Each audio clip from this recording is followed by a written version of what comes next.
오늘 성경의 말씀은 다윗이 사울의 질투로 말미암아 아주 피난길을 가고 있습니다. 여러 지역을 갑니다. 노브로 갑니다. 그리고 가드로 갑니다. 그리고 또 저 엔게디로 갑니다. 마온 황무지로 갑니다. 시브로 갑니다. 그릴라로 갑니다. 많은 지역을 가지만 오늘 높 땅과 가드 땅으로 첫 번째, 두 번째 피난의 땅을 갔었던 말씀이 오늘의 성경의 본문 말씀입니다. 다윗은 골리앗을 물리치고 블레셋과 싸워 승리한 사람이 다윗 아닙니까? 그래서 수많은 사람들에게 높은 칭송을 받았습니다. 칭송을 받자마자 하나님께서 아주 광야와 같은 피난의 길을 가게 했습니다. 왜 이렇게 어려운 광야의 길로 하나님께서 다윗을 인도를 했을까? 그리고 왜 이렇게 고난의 길을 가게 하면서 다윗에게 아주 강인한 사람을 만들어 가고 있는 것일까? 과연 이 광야길에서 다윗은 어떠한 훈련을 받았는가? 오늘의 말씀으로 생각해 봅니다. 하나님께서는 왜 이 다윗을 광야의 길을 가게 해 주셨을까? 사실 이 광야는 아주 출세길 빠른 것, 그리고 성공의 길을 배우는 곳, 바로 이거를 일하는 곳이 광야의 길이 아니지 않습니까?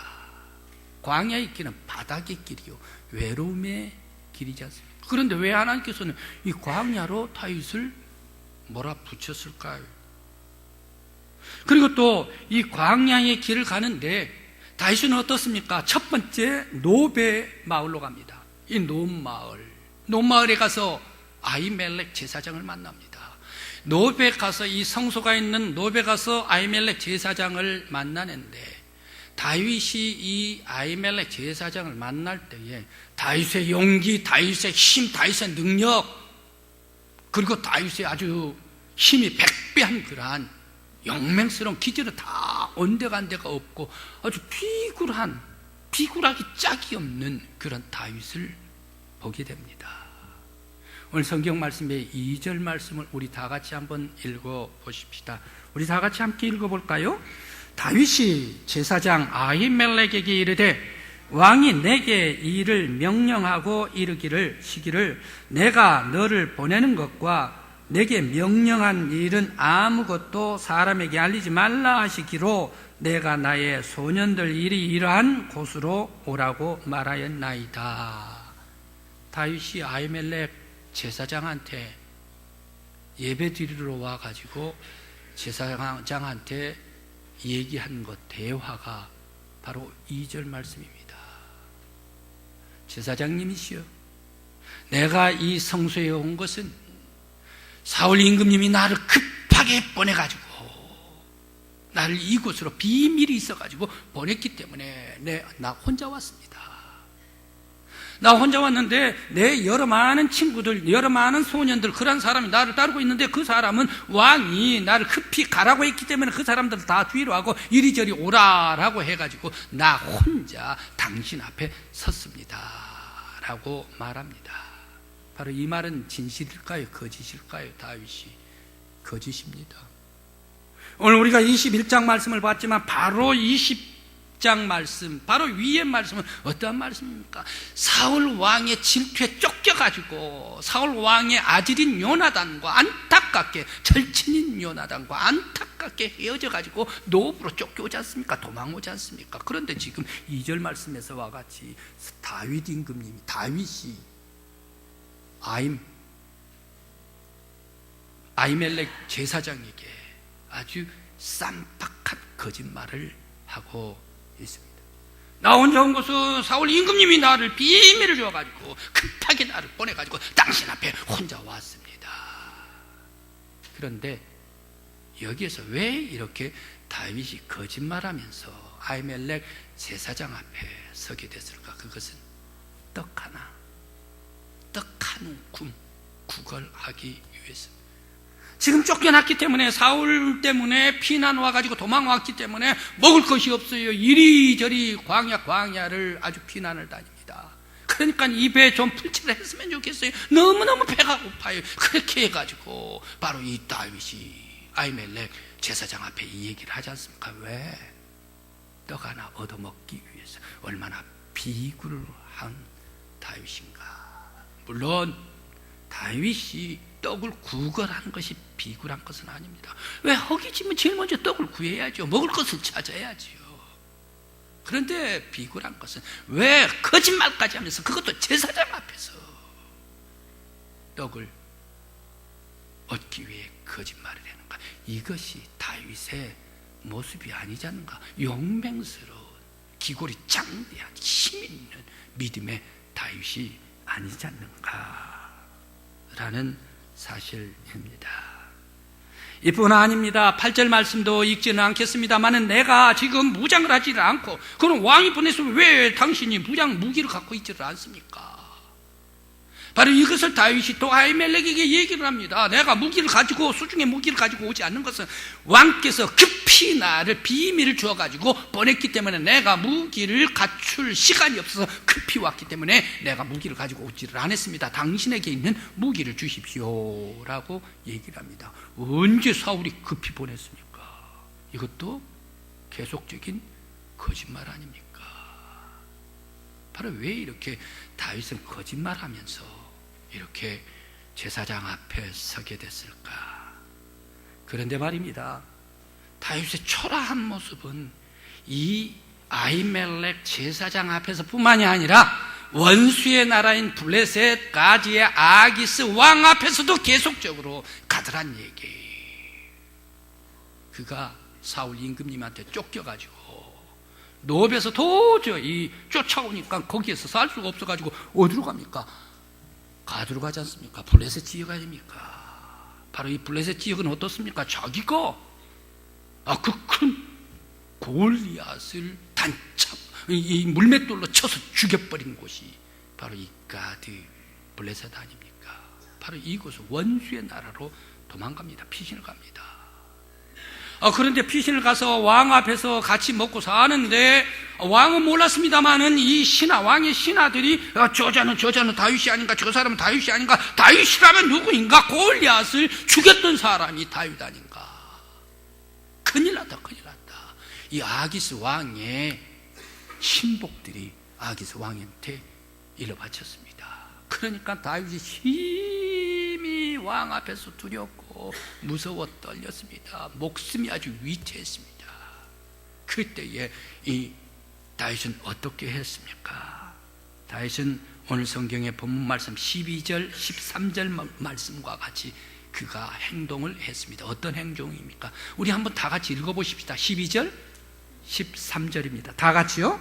다윗이 이 말을 그의 마음에 두고 가드왕 아기스를 심히 두려워하여 그들 앞에서 그의 행동을 변하여 미친 체하고 대문짝에 미적거리며 침을 수염에 흘리매.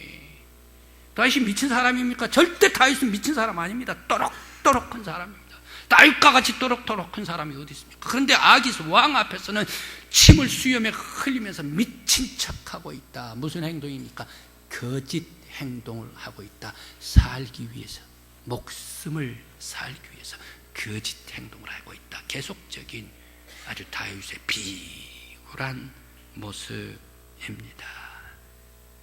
여기에서 우리는 다윗의 어떠한 모습을 봅니까? 다윗의 인간적인 모습을 보게 됩니다. 그동안 다윗은 어떠한 모습입니까? 영적인 모습 아닙니까? 믿음의 모습 아닙니까? 용기 백배한 사람 아닙니까? 하나님께 영광 돌리는 믿음의 사람 아닙니까? 그런데 오늘 이 성경의 본문 말씀에 보면 참 비굴하기 짝이었고 부족하기 짝이었고 연약한 인간의 모습을 보이고 있는 다윗입니다. 왜 이렇게 초라한 다윗이 되었나? 바로 이 여호와 하나님께서는 다윗을 칭찬받는 그때에 골리앗 군대 장관이다 많은 사람에게 인기가 아주 하늘을 찌를 바로 그때에 저 광야로 보내시고, 바로 이 광야에 홀로 있으면서 초라한 자신의 모습을 바라보면서 자신의 의지 모든 것을 다 땅에 내려놓고 있는 다윗이 되라. 바로 그것 때문에 광야로 보내고 있습니다. 사람들은 때로는 자신감에 넘치는 사람이 있습니다. 나에게 주는 모든 것은 내가 다 할 수 있어. 라고 이렇게 자신감에 넘치는 사람이 있습니다.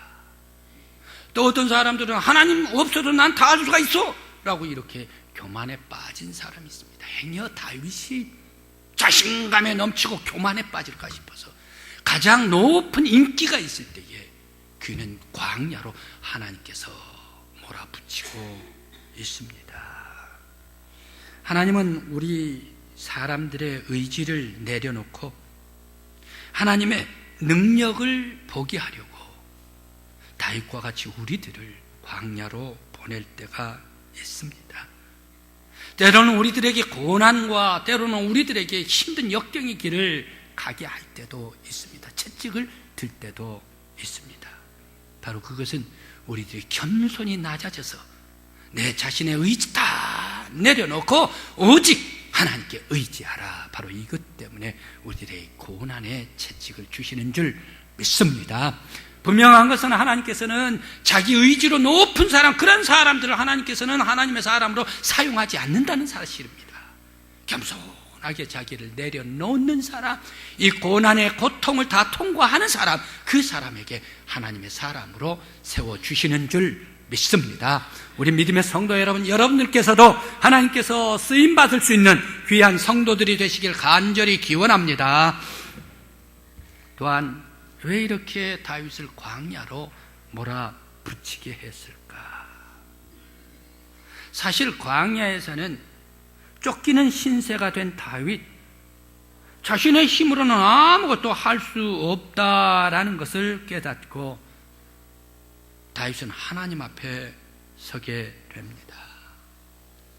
다윗은 자기가 이 광야로 쫓기기 전에 어떤 사람입니까? 골리앗을 물리친 군대 장관, 바로 그 사람이 다윗 아닙니까? 또 그 이 승리, 골리앗을 물리침으로 말미암아 승리해서 거기에서 얻은 것이 무엇입니까? 왕의 딸 미갈, 공주 예쁜 미갈, 바로 이 미갈을 얻어가지고 행복하게 즐겼던 다윗 아닙니까?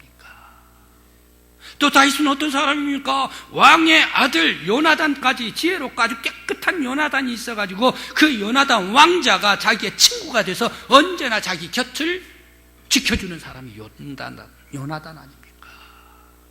또 다윗은 이뿐만 아니라 자기의 머리에 기름을 부었던 사람 사무엘 선지자가 늘상 자기 곁에서 도와줬던 사람 사무엘 아니었습니까? 이와 같이 쫓기기 전에는 주변에 많은 사람이 있었습니다. 주변에는 여러 가지로 위대한 일들에 의해서 칭송을 받을 때도 있었습니다. 즐길 때도 있었습니다. 그러나 광야로 쫓기게 될 때 그는 모든 것이 다 사라져버립니다. 친구도 사라져, 사람도 사라져, 용맹스럽던 것도 사라져, 높은 권위도 명예도 다 사라져버리고 광야에서 오직 외로운 자기 한 사람밖에 없었습니다. 외로울 때 그는 밤에 하늘을 바라봅니다.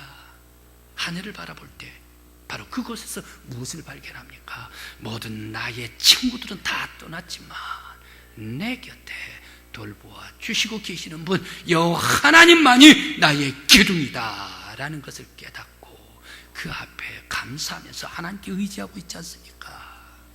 그래서 다윗은 쫓기면서 이렇게 고백을 합니다. 여호와 하나님은 나의 산성이요, 여호와 하나님께서는 나의 요새요, 나의 반석이요, 나의 힘이요, 나의 능력입니다 라고 고백을 합니다.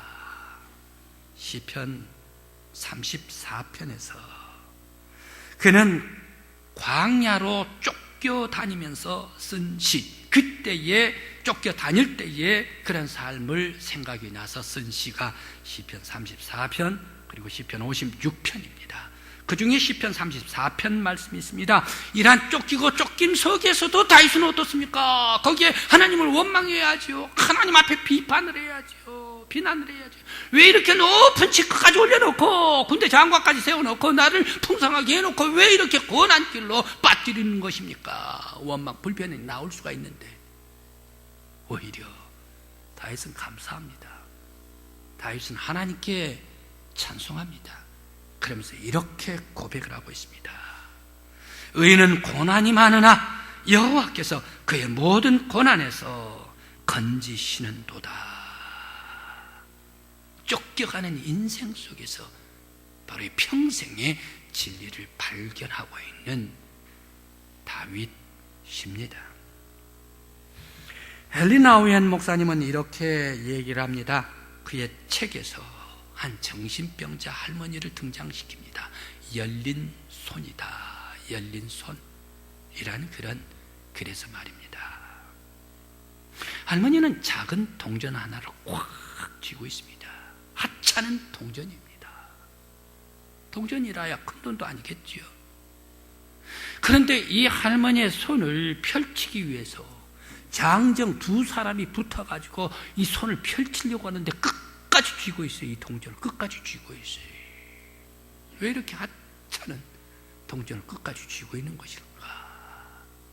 그 할머니는 손에 쥐고 있는 이 동전 속에 자신의 존재를 투사를 하고 있습니다.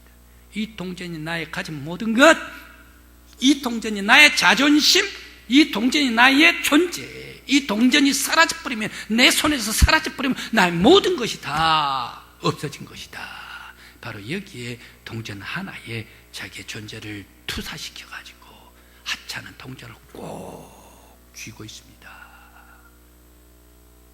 성도 여러분, 여러분들은 지금 무엇을 쥐고 있습니까? 나는 무엇을 꼭 집중하고 있습니까? 나는 무엇을 쥐고 있으면서 결코 버리지를 못하고 내가 강하게, 더욱 강하게 붙잡고 있는 것이 무엇입니까? 세상 속에 나의 의지를 쥐고 있습니까? 분명한 것은 내가 나의 의지로 꼭 붙잡고 있을 때에 하나님께서는 복을 내려주시질 않는다는 얘기. 하찮은 것을 내가 꼭 쥐고 있을 때에 하나님께서는 비켜가 버린다는 얘기. 하나님께서는 빈손으로 의지하는 사람, 바로 그 사람에게 그 위로 넘치는 은혜를 베풀어 주실 줄 믿습니다. 성도 여러분, 바로 우리의 빈손으로 하나님을 붙잡는 여러분들이 되시기를 바랍니다. 우리의 빈손으로 예수의 십자가를 붙잡는 여러분들이 되시기를 간절히 기원합니다. 바로 이 빈손으로 십자가 붙잡을 때에 어떠한 역사가 임합니까? 놀라운 은혜를 베풀어 주실 줄 믿습니다. 찬송가 494장 3절에 이런 찬송가가 있습니다. 빈손 들고 앞에가 십자가를 붙드네. 의가 없는 자라도 씻어주심 바라고 생명샘에 나아가니 마음을 씻어주소서. 비록 나는 죄인입니다. 나는 의가 없습니다. 나는 가진 것도 없습니다. 보잘것도 없습니다. 빈손과 같습니다. 그러나 이 손으로 예수 꼭 붙잡기를 원합니다. 십자가 붙잡을 때에 하나님의 놀라운 은혜가 여러분들 위해 폭포수와 같이 영적으로 임하시기를 간절히 기원합니다.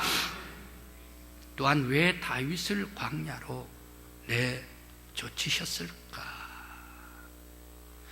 다윗을 어떤 사람 만들려고 이 척박한 광야, 쫓기는 광야로, 노브로, 가드로, 그 원수의 땅으로 내몰았을까? 사무엘상 성경 말씀을 읽을 때 의문점이 하나 있습니다. 왜 어릴 때 다윗에게 기름을 부어놓고 기름을 부어놓았으면 바로 왕으로 등극시켜버리지? 왜 이렇게 오랜 시간, 오랜 기간을 기다리게 했을까? 지나가게 했을까? 왜 이 오랜 시간까지?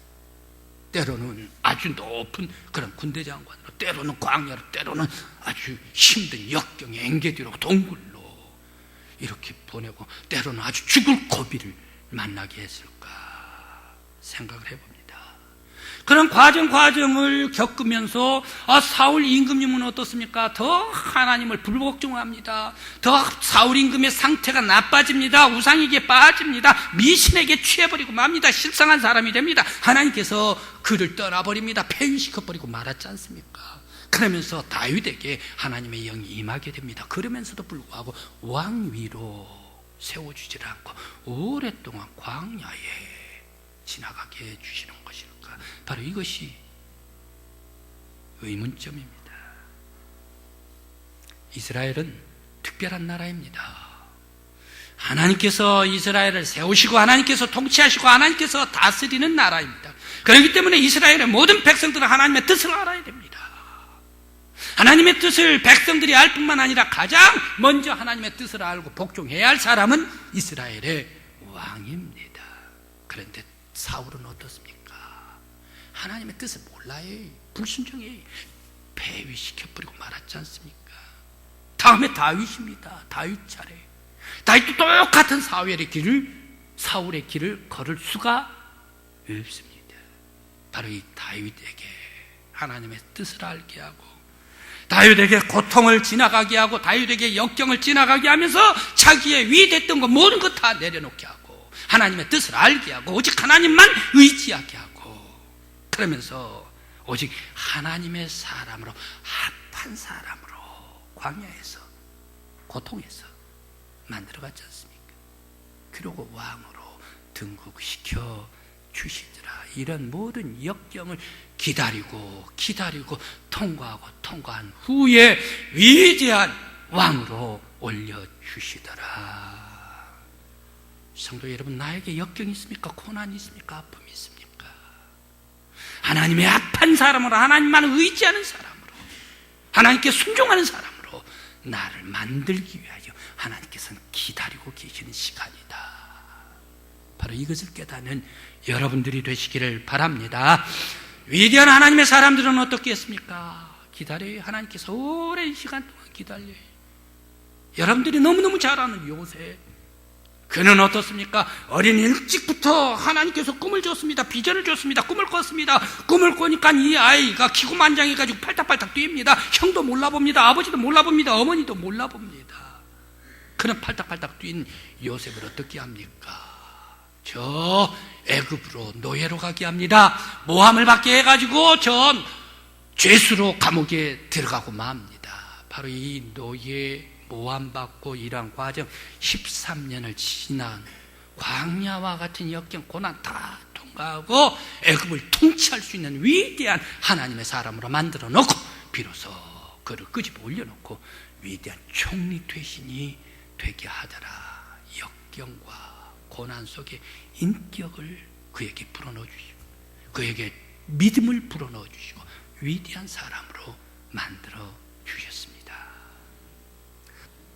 성도 여러분, 여러분들께서도 나에게 모진 고난이 있습니까? 아픔이 있습니까? 역경이 있습니까?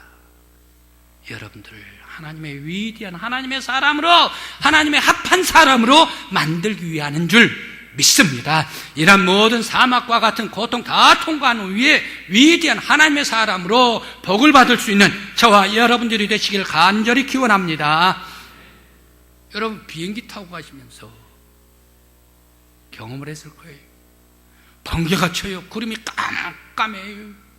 그러면서 비가 내려요. 비행기. 이런 모진 그러한 구름 그리고 또 번개 다 지나간 후에 뚫고 올라가면 아주 깨끗한 하늘 창공을 바라보지 않습니까? 우리가 지금 추운 겨울, 모진 겨울 추위를 다 지나갑니다. 그러면 새봄의 아름다운 이러한 꽃의 동산을 우리들이 꿈을 꾸고 바라볼 수가 있습니다. 성도 여러분, 나에게 모진 고난이 오면 올수록, 나의 인생에 힘든 역경이 오면 올수록 더욱더 하나님께서 나를 훌륭한 하나님의 사람으로 빚어가고 계십니다. 위대한 사람으로 하나님께서 쓰시기 위한 기회다. 이것을 생각하시면서 고난 속에서도 감사하고, 고난 속에 하나님 붙잡고, 고난 속에 예수의 십자가를 바라보면서 승리하는 저와 여러분들이 되시길 간절히 기원합니다.